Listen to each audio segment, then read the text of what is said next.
Well, it's time again for another Orange and Blue Blood Sunday. This is going to be interesting ones because so much stuff is going on right now in the world of college football and for the Florida Gators. And this is a show this week we dedicate to our fans and the folks who listen and watch. We try to understand your point of view. So I know this morning it must be kind of confusing to everybody, as it is to us. But we're here. We'll sort it out for you in the next hour. Come join us. Tell your friends and neighbors the Orange and Blue Blood Show, the Buddy Martin Show, is now on the air. Yes, it's time again for Buddy Martin. Call him up and tell him what you're thinking. But be kind because he's doing the best he can. Stronger. Faster. Mama says that alligators are ornery because they got all them teeth but no toothbrush. Hey, what if the voice calls while you're gone? Take a message. Bye. You ready, champ? I'm ready for this my whole life. I'm incapable of small talk. But that's why you love me, right? Kind of intimidating to be in the presence of so many great athletes.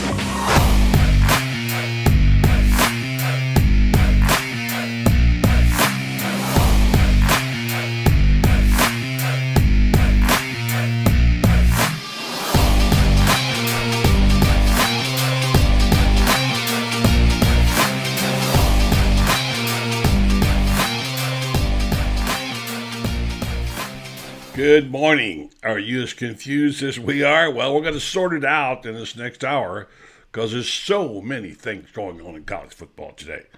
I'll never remember in all my centuries of covering college football a season to be so confusing yet rewarding and yet still be determined. There's more to come, including the noon selection show, which will tell us where your favorite team is going and tell us about the Final Four, which I guess is still somewhat a work in progress. I don't know. We'll see. So this morning, we'll talk about where the signs all point now for the Florida Gators to play the bowl game.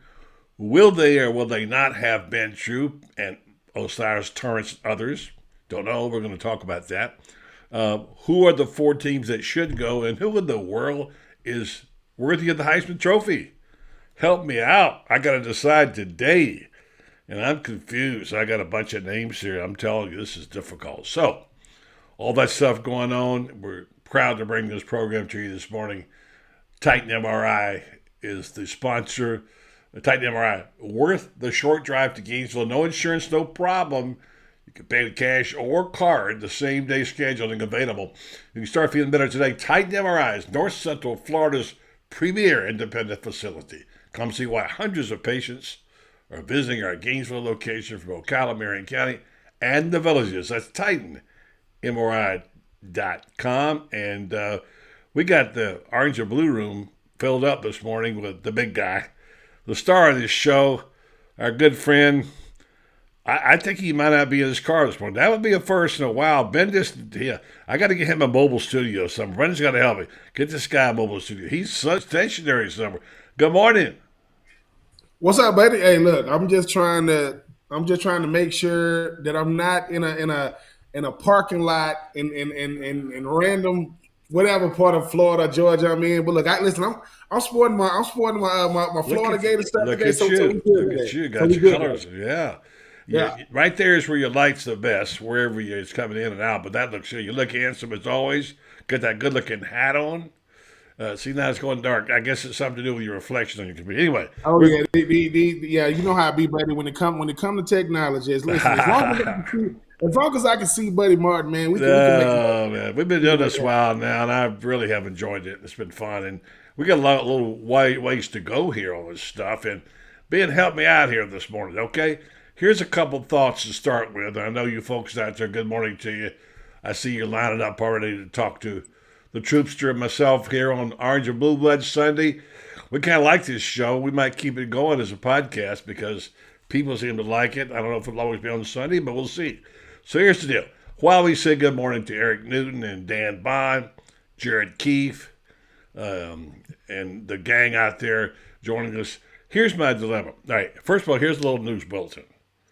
I don't pretend to say I'm the final authority on this or that this is gospel, but this is what it points to. All right, it's pointing that way.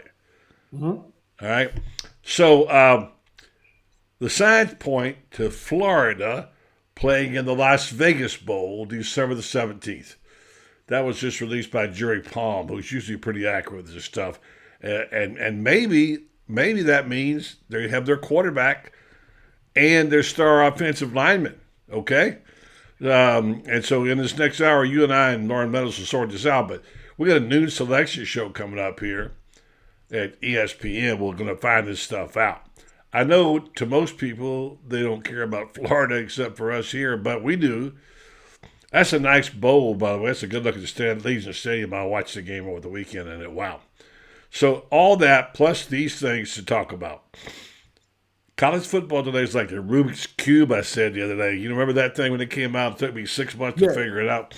Yeah.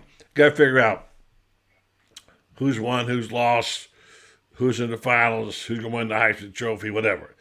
And here's, of course, the dilemma. Georgia, Michigan, and probably be in the finals. Some games we saw. I watched them all day yesterday. Going to add 2 more teams. I think it will be Ohio State and Alabama. I know there's a lot of love on TCU, and they had a great team, but they didn't get it done. And there's a different level of competition. If you saw, for instance, the Oregon game, my word, what a win that was. Just beat down big, mighty USC, and Caleb Williams lost the Heisman Trophy. And a little guy named Cam Rising. Ben, I looked in the encyclopedia the other day for the term tough little SOB, and guess whose picture I saw? Cameron Rising. Whoa. Yeah. And by the way, Florida gets to face them again in the fall opening season in Salt Lake. So I see the last of that guy. So here we go. Lots to talk about today. We can talk about whether Alabama, not Alabama, etc. I say Georgia, Michigan, and Ohio State, Alabama. Why Alabama? Well, because they're Alabama, all right. And they got a pretty good coach. They play in a pretty good league, and yeah, they didn't quite get it done. But in my opinion, they could beat all them other teams. That's my opinion. Ben, tell us about it. I think Alabama got the best shot there is because let's call it what it is. Alabama has earned the benefit of the doubt. Alabama has earned the bias, and Alabama is Alabama, as you just mentioned, buddy. TCU, look, I think they're the feel-good story of the year. If they still do get in because they came up 3 points short against a Kansas State team that played their hearts out, wow. I can see that happening as well. But I do agree. Georgia is obviously they've been the best team in college football the last 2 years. Michigan finding a way. It shows that when you can beat Ohio State, you get a shot to play for the Big Ten championship. And Harbaugh is doing a great job. Ohio State is in because what you said about USC, like that was a beatdown, man. Utah ran the football in that second half, and they just had nothing. They had no answer for it. The wild card is going to be this TCU Alabama. If TCU does not get in, Alabama gets in. That would mean that there are certain portions of the country that there's nothing you can do. Outside of this 12-team playoff that's coming, there's nothing you can do. The thing about Alabama is always the wild card. Alabama's the only team to win the BCS, when they had the BCS, to play in the SEC Championship, not play in the SEC Championship, and still make the BCS. In the college football playoff era, they're the only team to have to play in the SEC Championship and get in, and not have to play in the SEC Championship and still get in. But you said something, though, buddy. It's Alabama. Alabama lost, 2 times this year, right?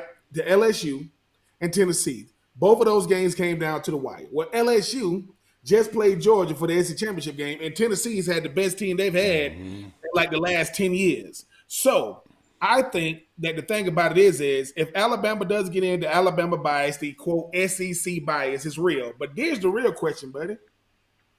Where do you put Georgia and Michigan is obviously 1 and 2. Mm-hmm. Who do you make 3 and 4? Do you make Ohio State 3 and it's Michigan, Ohio State 2? Do you make Alabama 4 and it's Georgia, Alabama? Meaning Kirby Smart said, I can't get away from this Nick Saban dude. Mm-hmm. People need to know this about the college football playoff. When it comes to 3 and 4, it comes down to this.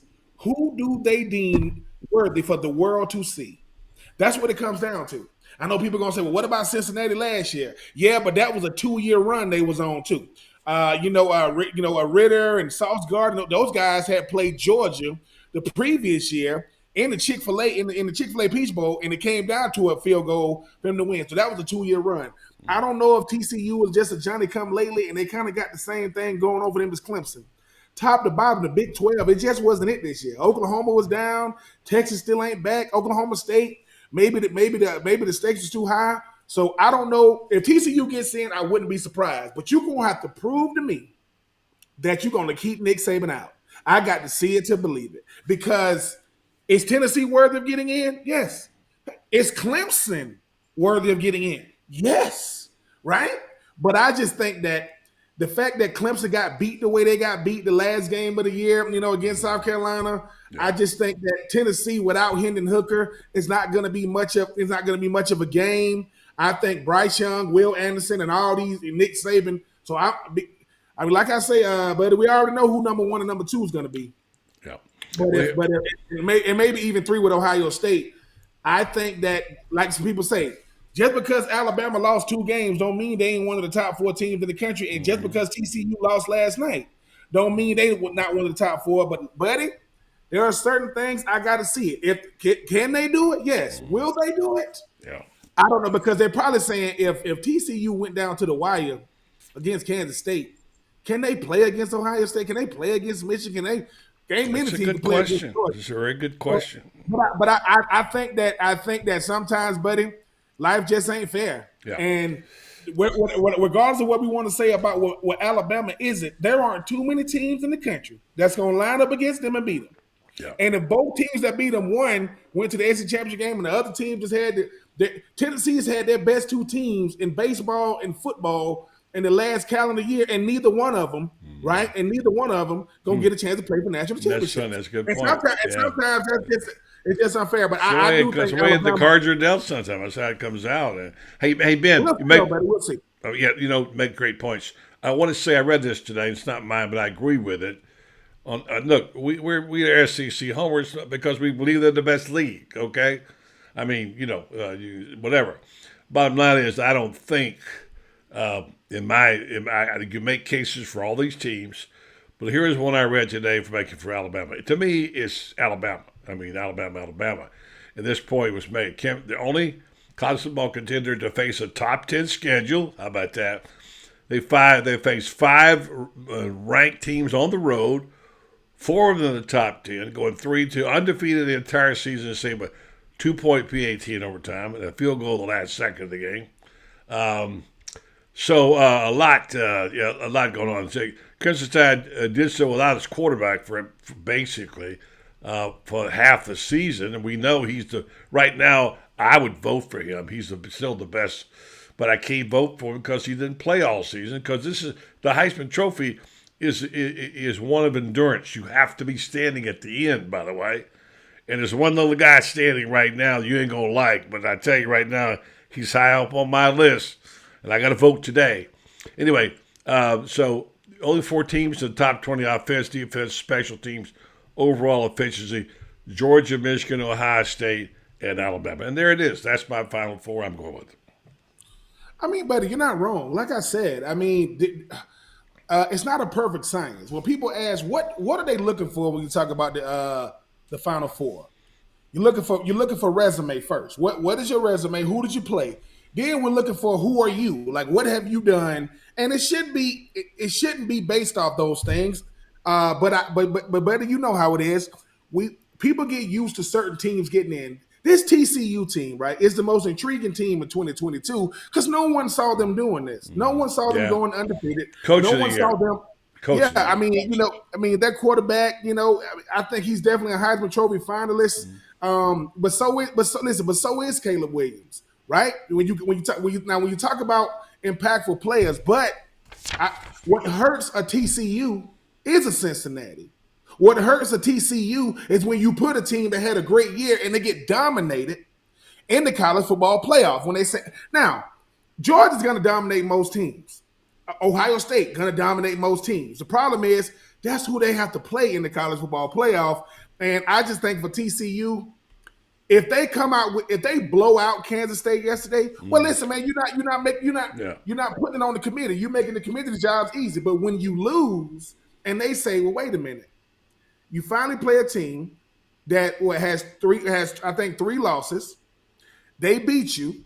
They force you to play off. Now, true indeed, and the whole thing about the Alabama thing, Alabama lost the last plays of the game. Yeah. Like these are so against really, really good teams, it's both I think in the top 15. So I do, I think what it should be, buddy, what it should be is Georgia, Michigan, Ohio State, TCU. But what it's gonna be, I believe, is Georgia, Michigan, Ohio State, and Alabama. And if you're thinking about blue bloods of college football, Well, they are. branding, Yeah, they are. it doesn't get much. Yeah. Those are, I mean, Michigan got one of the biggest brands you ever seen. Ohio State obviously is a huge brand, and Alabama and Georgia are the creme de la creme of college football right now. Only one name missing in there, the Florida Gators. I do agree. I think that. Listen, this Sunday is crazy because you do got college football. It's like 24 hours a day, 7 days a week now, from coaches to transfer portals to now the college football player. Like I say, buddy, Yeah. nobody has more influence on the voters than Nick Saban. And he knows it. We know it. But they're going to have to prove that they're going to do the unthinkable. Because like I said, I would ask this. Could TCU beat Alabama in a neutral game? No. The answer is probably no. So if the answer to that is no, biased or not, just because you got one loss and just because you go undefeated doesn't mean it's more impressive than a team that lost 2 games. Because listen, I'm a boxing fan, right? And the announcers say it ain't how many fights you had, it's who you fought. And last time I checked, Alabama had some big fights this year. Didn't win them all, but was in every game. So I think Alabama no bum of the month like they used to set these guys. Did Tyson Fury win last night? I don't know, dude. I didn't hear. Tyson Fury did. Listen, Tyson Fury did win last night, and I think he has to get surgery on his elbow. I will say this about Tyson Fury: you might not like his antics, you might not like his press conferences.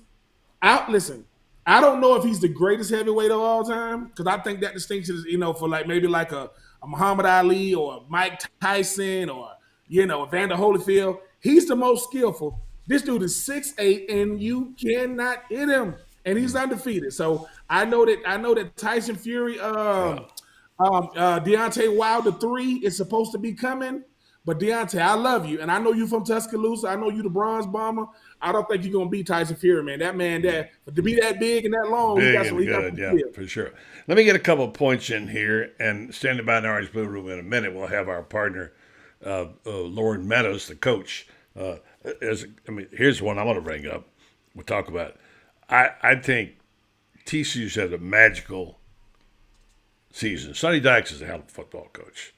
He's got a quarterback that ran it up and down the field. Max Duggan almost won the Heisman Trophy, but if he loses it and he ain't going to win it, that might put him in my 3. I don't know. One reason was the decisions they made on the 1 foot line. You got a big, strong quarterback who's run up and down the field all night long, and you get down there, you try to stuff, and you get stuffed on 2 running back plays. What is Sonny? That wasn't Sonny Dykes' offensive coordinator, who, by the way, is being wooed by a lot of people. It cost him the Heisman Trophy, Ben. That was a decision that was costly. You felt like TC was winning, but give it up for Kansas State. They are gritty, man. They just don't go down. So that was huge. The other thing is that I love Caleb Williams and what he tried to do and all that. It's a nice story. The Heisman Trophy is not an award for courage, okay? It's the best player in the land, the best team who exudes excellence. And right now, you can't say, if you don't finish the season and you're not standing up, I can't vote for you. I remember a lot of guys who had great seasons till the last 2 games. They didn't make it. Truth be known, if they'd have voted back today when Steve Spurrier was playing, he wouldn't have got it, because the following week they played Miami and lost. But the bottom line is there's some players in here. You mentioned Hendon Hooker. Unfortunately, his being hurt is probably going to knock him out. Caleb Williams, I love you, buddy. You did a great job, but you just didn't get it done. I can't. Max Duggan could have had it, and his coach really didn't give him a break. And I'm going to give you a name. You're going to hate to hear it, but I'm going to say it anyway. The last man standing, Stetson Bennett. Okay? I mean, he played on the national champion team. They won again. They won the SEC again. And what happened is, what do you have, 4 touchdown passes in the first half? I don't remember exactly. But anyway, you can't deny this kid. I mean, look, if you want to talk about all the qualifications, I really think Brock Bowers would be a better choice in many ways. But he didn't touch the ball enough. Stetson Bennett brought it, man. I'm telling you, I got respect for that guy. Stetson Bennett Stetson Bennett to me is a guy that's been very, very undervalued, not just this year, but the last couple of years. When you talk about what he's meant to the Georgia football team, look, he's not going to put up these big crazy numbers like a C.J. Stroud or a Caleb Williams because they don't throw the ball as much. When you talk about impacting the game, when you're talking about making a play when needed, when you're talking about making a big run, improvising, being a game manager, playing within the confines of the offense, not turning the ball over, being a guy that understands, how to get the offense going, being able to get in and out of plays, calling audible. Stetson Bennett is all that. And I think the thing is, what hurts Stetson Bennett is they give more to his cast around him than him. Love Brock Bowers, right? Love Brock Bowers. Love Darnell Washington and those guys, right? And what they do in the tight end position. Absolutely. Love Jalen Carter, who's going to be a top 5 pick of defensive. Did you see the picture of him picking the quarterback up and holding him right up number one? He's a just. But I think the thing is, buddy, this is the thing too. I think when it comes to the Heisman, we already kind of make up our minds about who's going to be in New York before the season even starts. Caleb Williams, I think, still has an outside shot. C.J. Stroud still has an outside shot. Max Duggan, he got an outside shot. The thing about Stetson Bennett, I'm the best player. Listen, I might not be the best player on my team, but I'm the best player at quarterback for the number 1 team in the country for the last 2 years in a row. And I think that because he doesn't look the part, he is the part, though. He is the part. He's not going to walk in and wow you with his genetics. He's not a 6'4", 6'5" guy.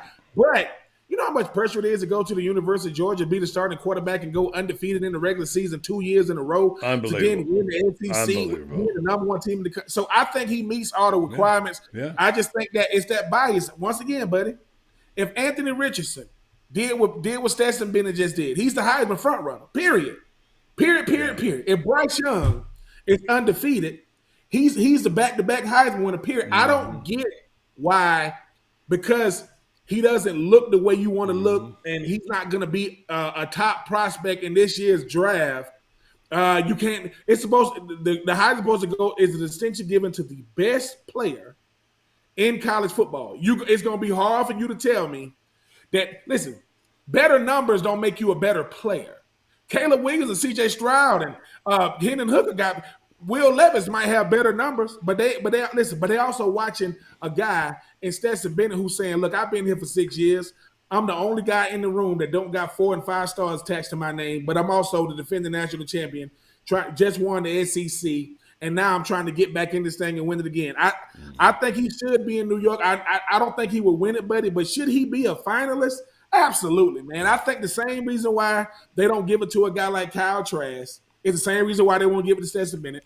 And to me, I'll never understand that stuff, because if I'm if I'm one of the best players, I can't go to New York, even if you don't want to give it to me. There's a lot of Marquise got a lot to do with it. But and by the way, we haven't even mentioned one of the big stories this morning. How about Deion Sanders going to Colorado? Oh my goodness, that now I will say this about Deion Sanders, right? Everybody said, coming out this week, they said that he was going to make the announcement on Sunday or Saturday after the SWAC championship game, and the speculation was it came down to Colorado, USF, and Cincinnati. Right. I thought it would be me personally. I'm kind of happy he went to Colorado. Deion Sanders recruiting at USF would have been a nightmare. Not just for Florida, but for Florida State, Miami, and so on and so forth. But I think Deion Sanders is doing this for different reasons. Anybody that said that Deion Sanders is doing it for the money, you don't know Deion. Yeah. He ain't lacking no money. I think what he wants to do is he says, okay, Lincoln Riley goes to USC, and in 1 year he goes to the Pac-12 championship. Well, Colorado happens to be on the same side, I think, as Utah. So Deion's going to get the recruits. He's going to have the coaches. He's going to have the press. He's going to have everything you need to put together a winning team. And could we say within a year or two, buddy, not only competing for a Pac-12 championship, if he gets Colorado into the 12-team Get the playoff that players just there. happens to be coming Yeah, how about 2024. great Hey, point. shout out to Colorado and when people say, "Oh man, look what he did for Jackson State." Yeah, look what he did for Jackson State. He got the whole world watching Jackson State. They got to keep that momentum going now that he's moving on. But hey man, congratulations to him. Because what people forget about Colorado is, they trying to, Mel Tucker, the former D coordinator for Georgia, went there and then that's when he ended up at Michigan State. Never ever coasted down there. So they trying to get because I grew up when Colorado had Cordell Stewart and those guys. Listen, I covered that team, man. I lived there 15 years. I can tell you about that program at State, and I can tell you what they've been missing is players. Because when McCartney was there, he got California and Texas players in there, and he won a national championship with a program where he didn't win this one year. And I know Bill, and I covered that team. I lived in Colorado. This is how they got him. It's brilliant because now the one thing they needed was obviously a coach. They needed a guy to get players. Dion's going to bring people. And now with the NIL deals they got going, watch out for the Colorado Buffaloes. Maybe not this year, but like you said, in 2 years, when there's 12 playoff teams, let's be honest, there ain't that many great teams in the Pac-12 as we saw. Utah just clobbering USC, giving up for Utah. But yeah, I think it's a really good fit for everybody concerned. And by the way, just to clarify, Tennessee's offensive coordinator has been named the new head coach of South Florida, according to Brett McMurphy. Alex Golesh, I really never heard of the guy. Maybe you have. He is the new head coach at South Florida, and you're right.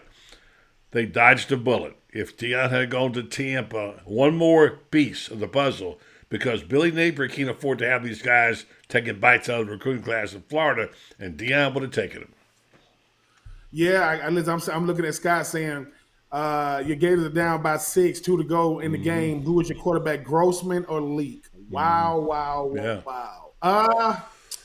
Listen, if it's against Georgia, I want it to be Grossman. If it's against Florida State, I want it to be Leak. How about that? Because I think that both of those guys obviously got a chance to play with both of those guys. Love both of those guys, but like I say, buddy, when people talk about impact as far as coaches, there isn't a more impactful coach than Deion because he's gonna resonate with the players.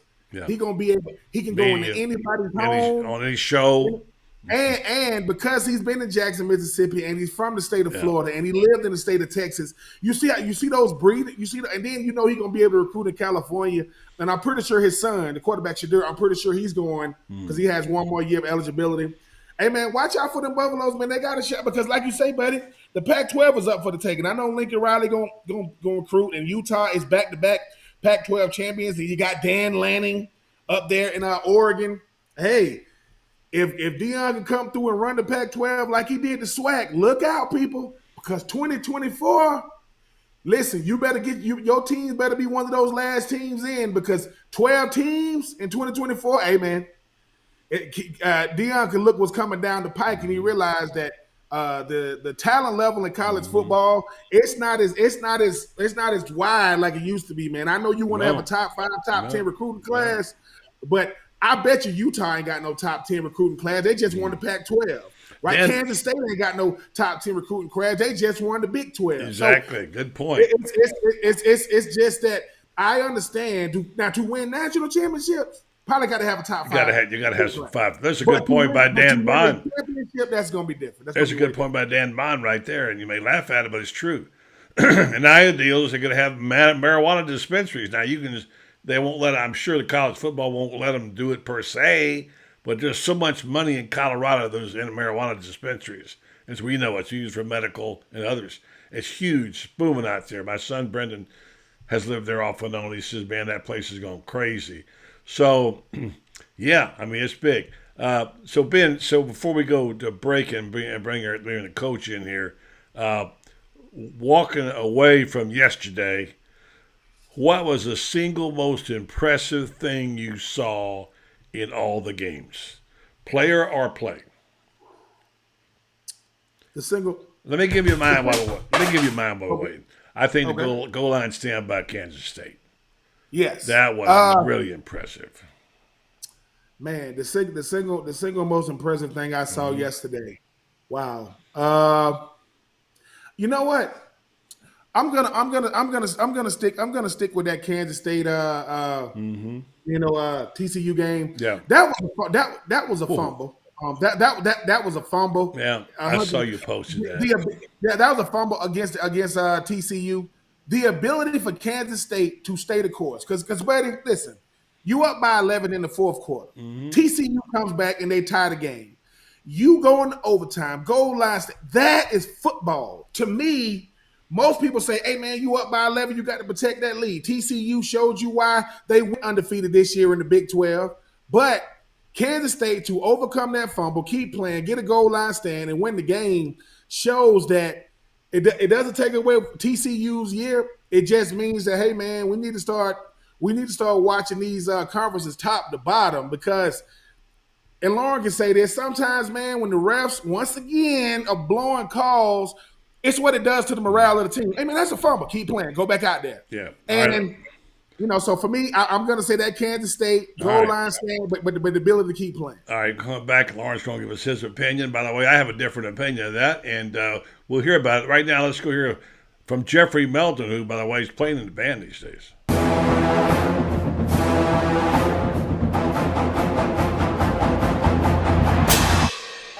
Jeffrey, what are you doing? Well, I'm joining the band, of course. Since Meldon Law is the official law firm partner of the Florida Gators, I want to help. Dad, we're litigators. Let's stick to helping people in the courtroom. Well, can we still hang out and jam a little bit? At Meldon Law, we won't back down.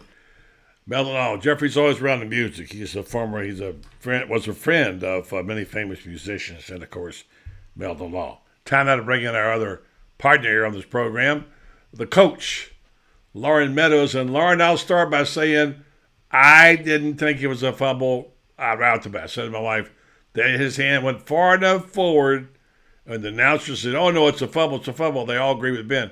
I said, no, I don't think so. What do you think, Lauren? Good morning. I mean, it's tough. It's a couple times this year that I've seen plays that I was like, yeah, that or even how did they miss that? And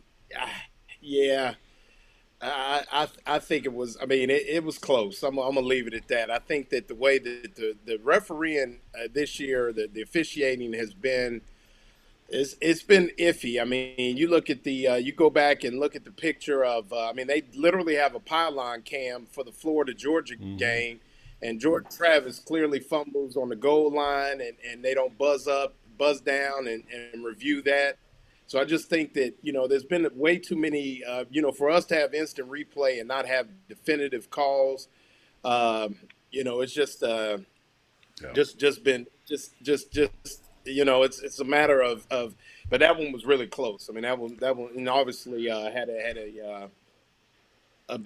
really played on the outcome of the game. A lot of closeness. You're right. Yeah. And by the way, we'll come back to that. But this is a subject we'll address right now. This is the thing Gator fans are asking. Thoughts, Thomas Thompson's thoughts on AR. Do you think he's leaving or staying? If he does leave, what do you think we do with replacing him next year? All right, so I'm going to go first because I get my stuff out of the way. Mine is the least significant. So I'll go first and say, you all know how I think about AR. I want him to come back, but he's not going to. I wrote a column about that last week. He's going to make a ton of money. And we're hearing, we're hearing a lot of things, but among the things we've heard is that if Florida goes to the Vegas Bowl, right now that's where Jerry Palm has them going. I don't know this. I'm just repeating information that I've heard and read. Then there's a good possibility Anthony Richardson's agent would let him play. And maybe Osiris Tyrants, I would imagine, which is good because they need a full complement. I hate to see Florida go to a bowl game without a quarterbacks ever taking a snap. And that's what we're down to with Jalen Kitna being out now. And Miller, although he's been around, he hasn't played taking a snap. So I think what I think is I think he goes. As far as replacements, I don't think he's on the roster. I think Miller temporarily, but we keep hearing names of quarterbacks. There's a lot of quarterbacks on the market. And by the way, Drake May, North Carolina, who's got another year. We're hearing Francis saying that he hears that he's either going to go to the NFL or he's going to come to Florida. I don't know if Florida said they want him yet, but there's a lot of choices out there that we don't even know about. But there's like I've heard that Florida has 100 people in wait to get into their, into the out of the transfer portal. So, having said that, let me go right back to Lauren and let him opine on that. Ben, then you set it straight. We'll come back to it. Lauren. I think he goes, and the reason I think he goes is I think people. One of the things I'll go from an X and O standpoint. It's not necessarily about the money. Obviously, the money is life changing, and I think whether he stays or goes, the money will be there. But what I think you have the opportunity to do in the NFL is 24/7 is football. It's football all the time. There is no going to class. There is no necessarily worrying about quote unquote team rules. There's none of that. 24/7, you are football, football, football, football, football. You have the best of everything. You got film study, you got all these things, and you have the opportunity to learn from someone who is already doing that. Let's say they've talked about Anthony Richardson possibly going to Detroit. Now you sit behind a Jared Goff and you learn, and you got a former NFL player and Dan Campbell and Aaron Glenn's the defensive coordinator and guys like Deuce Staley, and they're on you 24/7. You also are only responsible literally for yourself in a lot of ways. Nobody is going to expect you to be the team leader. It's 52 other guys that you're responsible for. It's not like it's a different, you're making this money, but you're no longer the face of things and the pressure. You could just sit back and learn to play quarterback. Now, where Florida goes is I think we all need to just put things to rest and understand that if one thing I know about Billy Napier, at least I think, is he will not go through what he went through this year at the quarterback position.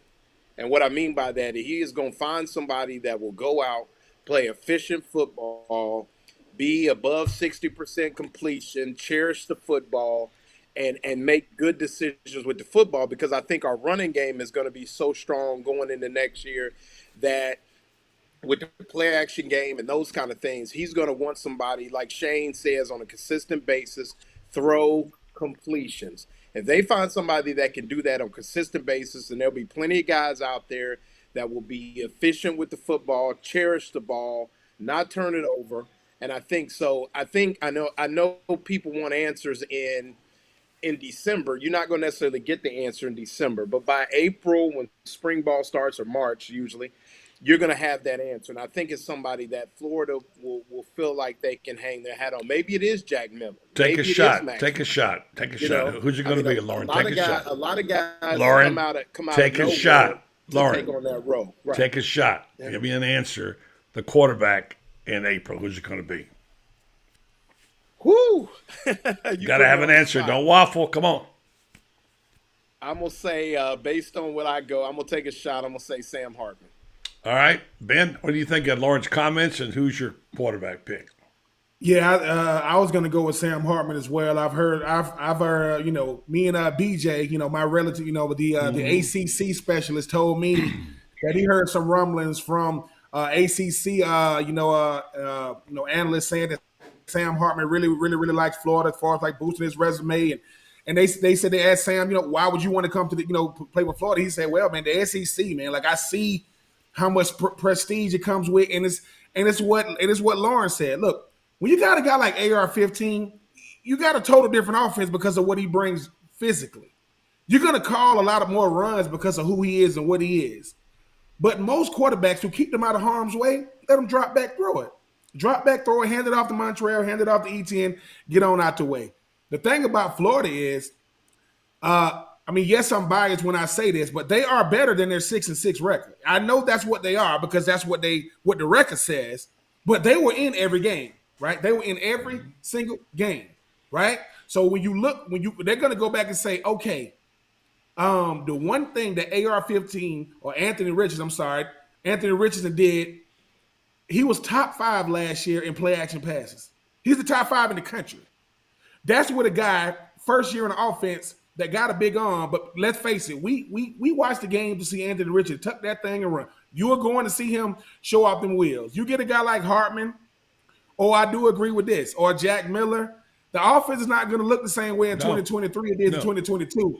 But the thing that Jack Miller could benefit the most from is learning behind a veteran. Because Sam Hartman only has 1 year left, right?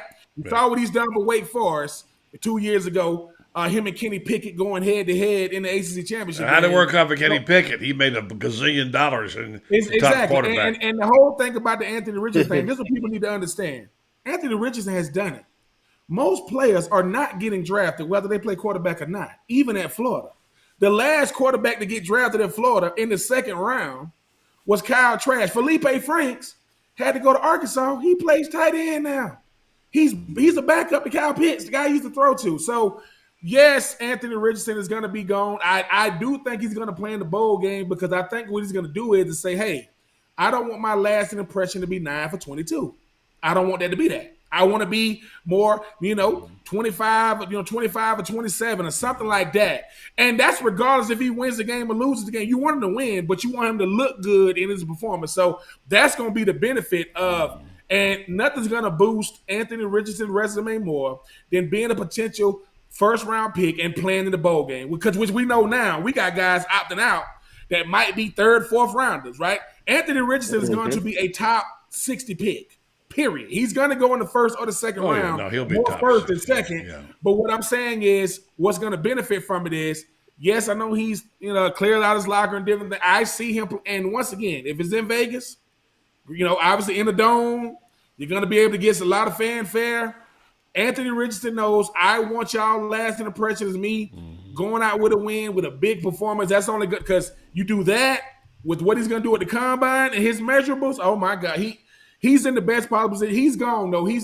But for 1 year, hey man, he ain't do what Kyle Trask did for Dan Mullen. But that's a total different offense, right? Yeah. He's 6-6, gonna make it to a bowl game, and I think he's gonna play in it. I hope Osiris Torrance plays in it.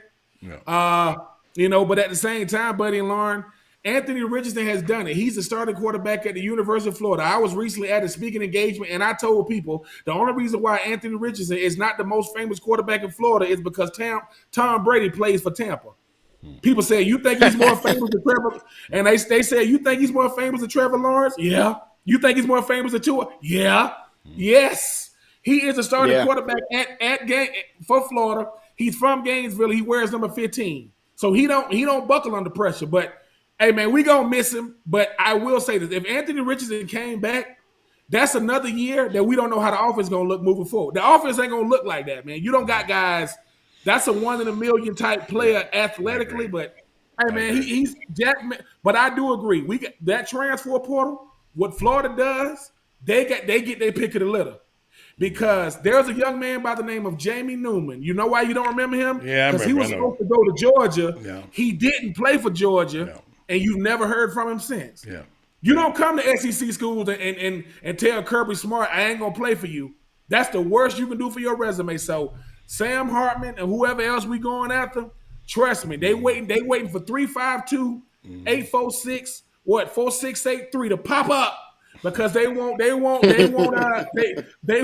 trust me. Billy Napier, I think he's going to be able to get whatever quarterback he wants, whether that's coming out of high school, which you got that, and in that portal, because we gonna have plenty of new seats at Florida with all these guys jumping into the portal right now.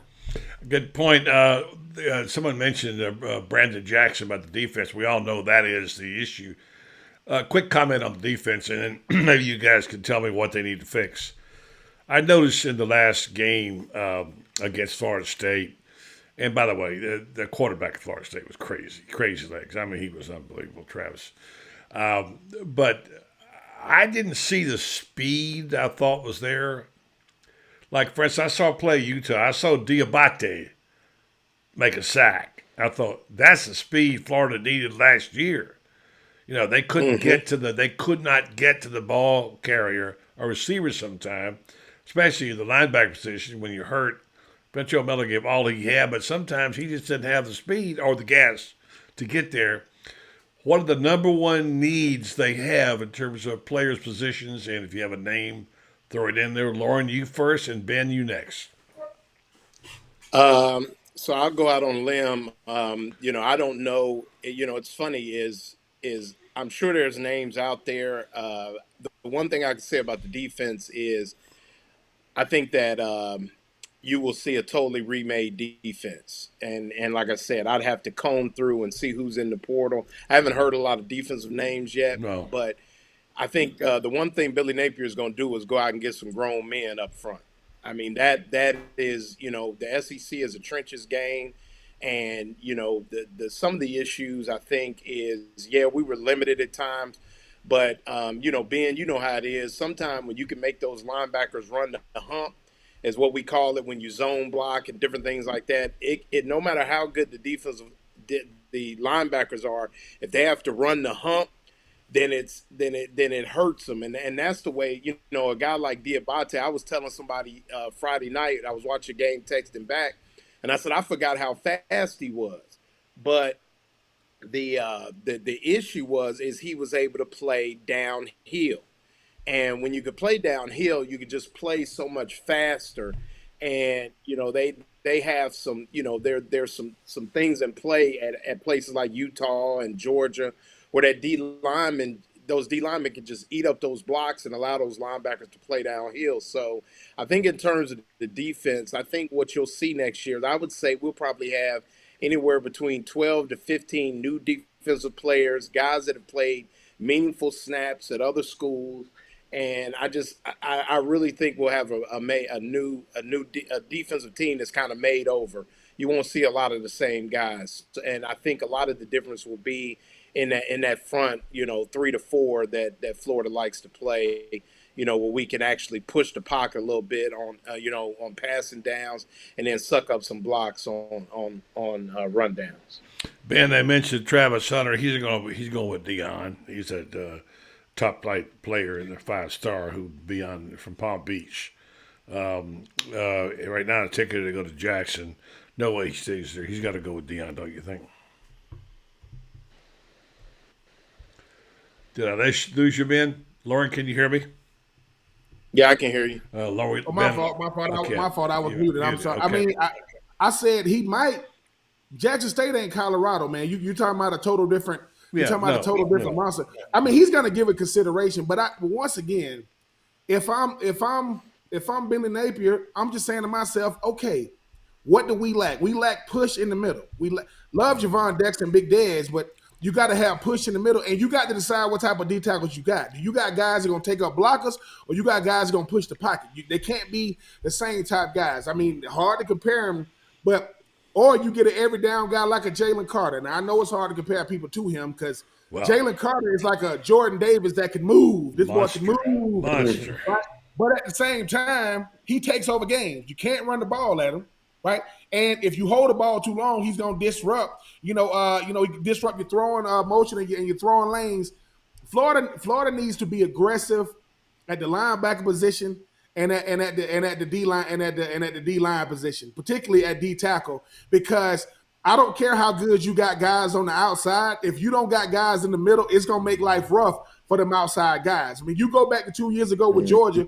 The reason why Travon Walker and Jordan Davis, I mean, you got a Jordan Davis, right?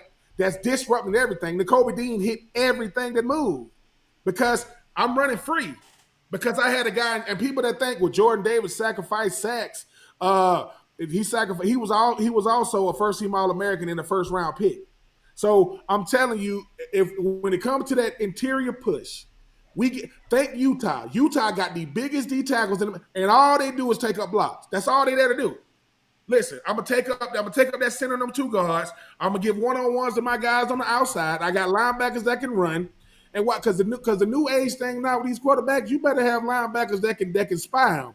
Because everybody looking for a Jordan Davis, man. I mean, a Jordan Travis. Everybody looking for Anthony Richardson. I want a guy that can, when the play breaks down, I want a guy that can improvise. I better have a linebacker right there that can stop him. Because you see what happens. Jordan Travis, he good, but we made him look whoop.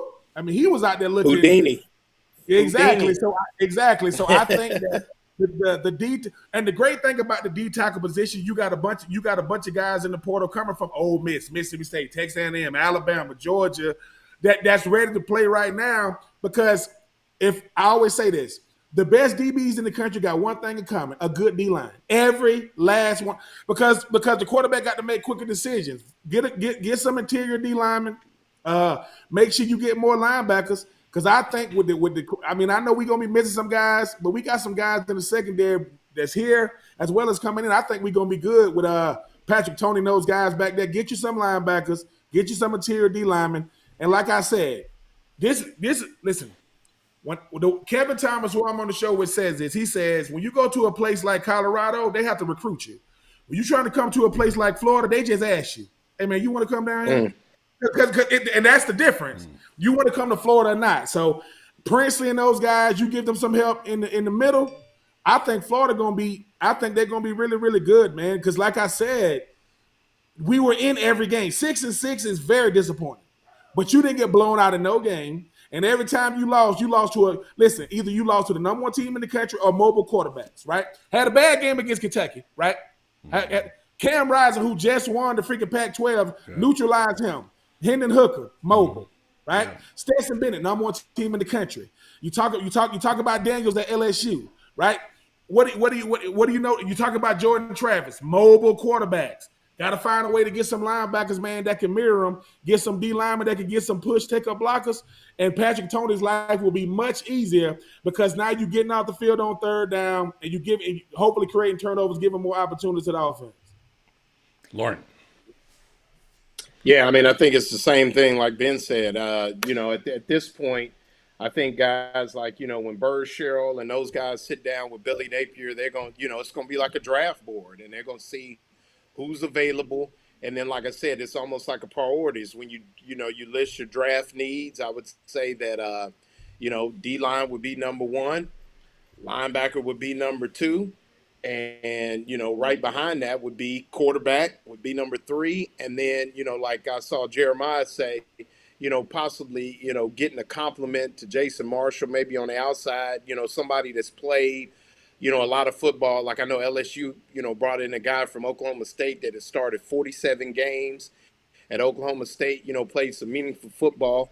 And I think that, that's where we're going. I mean, they have a big time defensive back class coming in, but, those guys are going to need some seasoning. But if you can get the plug and play guy to kind of help Jaden Hill and Marshall, to kind of settle that position, I think they're in good shape. And then, possibly maybe another Ricky Pearsall type receiver that's played some meaningful football on the outside to kind of shore that up with the shorter loss. And I think they'll be in good shape. But, like Ben said, it's kind of like Duke in basketball. Duke doesn't recruit you, they choose you. It's the same thing at Florida. They're gonna choose who they want, and I think they're, like Ben says, people underrate that Sun Belt. I think Billy's going to use his connections. I think that's one of the things we don't touch on. You look at, the players that we were able to grab just from Louisiana, but there's other Sun Belt players, I'm sure Billy recruited and has relationships with. I think they're going to grab a couple of those guys too. So I think they're going to come in all shapes and sizes. But, right now they're already kind of setting it up. Forget the recruiting board. That's on one whiteboard in the facility. But over at the Hefner, they also have what you might call a pseudo draft board. And come tomorrow evening, phone calls and conversations will be had, no doubt, immediately. All right. Here it's crunch time. How is Billy Napier doing? I wrote a column last week. Y'all ever heard of Chicken Little? You heard of Chicken Little, right? I thought most people had heard of Chicken Little, but apparently some have not. I wrote this column saying the sky was falling, for Billy. Because look at it. Look what he's got. He's got his quarterback now gone. Two top quarterbacks gone. He's losing players. He's got a difficult situation at dealing with all the transfer portal. He's got a recruiting class. I mean, it's like the proverbial picture of the guy with his fingers in the dike. There's water coming out of everywhere, right? So now this guy he's got a tough go right now. And so I wrote a column saying basically the sky was falling.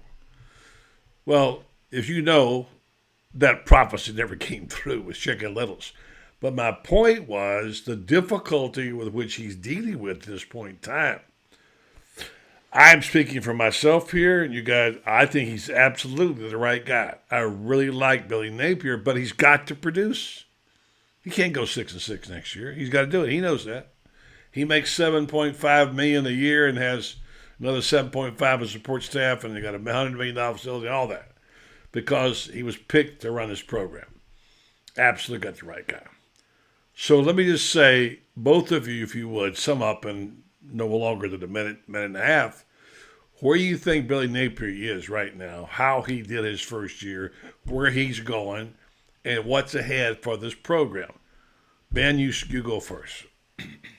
I think it was subpar when you talk about the record, but I think as far as like what he was doing, as far as like what he was brought in here to do, I think he had an A+.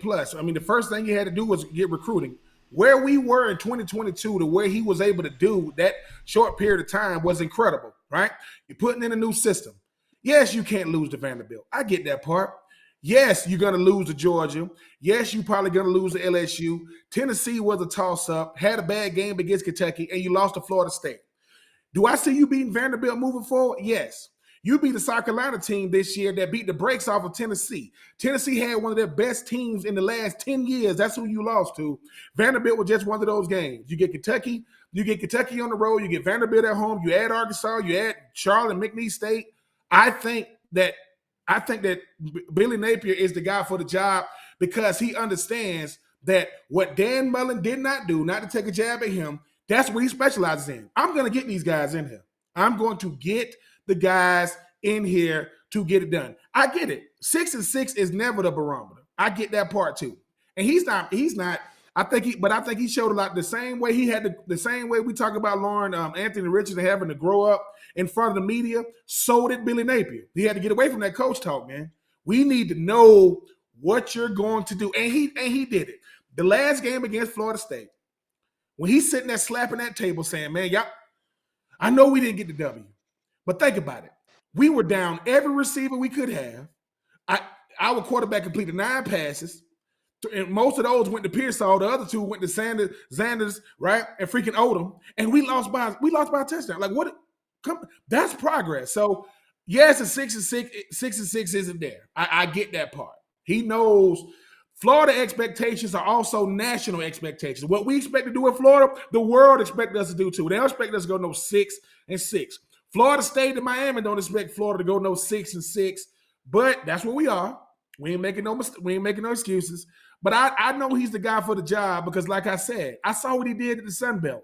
Osiris Torrance is going to be a top pick at guard. He was going to be that had he never left Louisiana. Montrell Johnson was going to be a big-time player when he came out of Louisiana. They came to Florida. Those guys helped bring in what Billy Napier was trying to do. I know he's the guy for the job. 28-20 at one point against the number 1 team in the country shows what we can do when we, and he talked about it. Brotherhood, penalties, culture. He built all 3. We came up short some, and credit to all those teams. But Tennessee only lost twice. LSU lost 3. LSU lost 4, and then they made the SEC championship game. Utah won the Pac-12, so it's not like we played against. But guess what? No Stetson Bennett next year. No Will Levis next year. No Hendon Hooker next year. These and you're going up against these same teams. So I think we'll be fine moving forward. It's a growing pains type thing. It take him a full year to really understand this is Florida, man. Yeah. The stuff here is way different, which I'm not saying, but at the end of the day, Shane Beamer does TikToks. Our coach recruits. That's what he does. He ain't doing no TikToks. He ain't trying. So I think, but Lauren, because you guys get to talk to him, he has to learn on the fly every single day, not every single week. But I agree with you, buddy. But Billy Napier, the only thing you haven't done is you got to give Buddy Martin his exclusive sit down. That's what you ain't done. That's what this is about. Yeah. Buddy, forget everything else, bro. You're supposed to give me my exclusive. I don't care if it ain't in the contract. Damn, Mullen yeah, did that it. would be Mullen nice did because it. I've Mullen had. did it. Yeah, thank you for that because I've interviewed every other coach since the 1950s. I'd like to have one day, but I'll wait. Lauren, go ahead and give us a little footnote. Then I got a picture for you. Give us a response to that. Billy Napier. I'll say two things. You have this is a note to Billy Napier and others who may be involved. You have no greater friend in the media than Buddy Martin. You need to you need to sit down with him. Number one, but I will also say three things: parking, food, facility. Before he ever coached a game, Billy Napier really didn't have any of those three things in place when he got here. He had to handle those things first. The player experience, unfortunately, was so far behind at the University of Florida. Billy Napier couldn't even get into what he really wanted to get into because he was still putting out fires and things like that. Now we got the facility. Now the parking is taken care of. Now the food is tight. Now you're going to see the fruits. And if you look at his track record, it's the very same thing in play that he did in Louisiana. So I definitely think he's the right guy. I get a little upset with him, for some of that tongue in cheek. And Buddy, you and I talked about it. It's coach speak. But like Ben said, after the Florida State game, the best thing he said after he slammed down on the table was, "We will get better." He looked everybody in the eyes, which lets you know that he has a plan. I think he has assembled an impressive roster of assistants, guys like Mike Peterson and Corey Raymond, Jay Bateman. Kerry Colbert did a great job with those receivers. People talking about they didn't get separation. Guys were open all year. Did a great job with those guys. I think that just he's got some great recruiters. Patrick Toney is as good a guy as they come. Good young coach. I think they're going to be just fine. The thing that's going to and it's just like with anybody else. You got to play in this new landscape. That's the bottom line. This new landscape of college football, transfer portal, NIL, and still and like I said, there are still some purists out there that, coach, I just want to come to Florida and play football. Where do I fit in that as well? And all of those things, I think Billy Napier has people in place that are going to provide for that. I mean, and that's where I think, he's set in stone where he is. The thing that people need to realize is Billy Napier has one thing going against him and another thing going for him. The beauty of a season where Florida fans will not accept 8-4, let's say 9-3. But what 9-3 may get you going forward is 9-3 will maybe get you in that 12-team playoff when your three losses are to, let's say, Miami, Tennessee, or whatever. Yeah. So three conference losses in the SEC is going to stand out, and they're going to say, let's slide a good Florida team in at that 11 or 12 spot. Right. So a lot of things are going to start taking place that are going to allow Billy Napier to kind of, keep this team relevant even in years that he doesn't have, quote unquote, an undefeated season. I think the days of teams going undefeated, particularly with the 12-team playoff and with some of the scheduling, all those days are over. But I do think that Billy Napier is the right guy for the job and has put this program in play to do some good things. Or would you rather have this guy right here? So there you go. Just remember what that was, right? So great stuff, guys. Great stuff. We're going to hear from our friends at Renstar. Then we're going to have the Orange and Blue Bloods. This show, by the way, is designed for fans. I know in the season it's going to be a little more difficult because people don't follow as closely. And we'll tell you about the future of the show soon, where we're going to go with it. You guys did a great job, done a great job all season.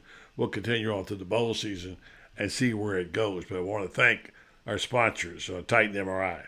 By the way, folks, don't know about it, check it out. Hundreds of patients visiting our Gainesville location, Marion County and villages. TitanMRI.com, check them out. You can pay with cash or card, same-day scheduling, Titan MRI. Renstar Medical Research, proven reputation as a high-quality, patient-centered clinical research facility. Renstar brings cutting-edge clinical research trials to Ocala in areas like Alzheimer's, psoriasis, osteoarthritis, migraine, fibromyalgia, along with many other things that affect our community. Renstar Medical Research seeking tomorrow's answers to the health questions of today. Well, guys, it's been quite a year. we'll keep it going. We do have to remind folks that we're here to hopefully inform you, maybe entertain you, and also to remind you that nothing gets done without commitment and loyalty. And so this is why we remind folks every Sunday, or we do this show, as we go out there, we have these two fine cheerleaders who, if you want to help, aside from signing up and giving money, which is always good, well, take the Orange and Blue Blood Pledge. And they say, well, what is the Orange and Blue Blood Pledge? Well, Ben, Lauren, we're about to hear it again. You guys have a great week. Well, the one on the left, she's real cute. Yeah, I think if I were you, I'd get her. I would get her number if I were you. I don't know who she is, but she's real cute. Yeah. Lauren gets some cool points. Get some cool points. You better say something about me on the chat. And the one on the right, the reason he's a Gator fan today. So there you go. Right. All right, guys. Happy Blue Blood Sunday. Great job. Thank you. Repeat after me. I believe in the boys and girls of old Florida. I believe in the boys and girls of old Florida.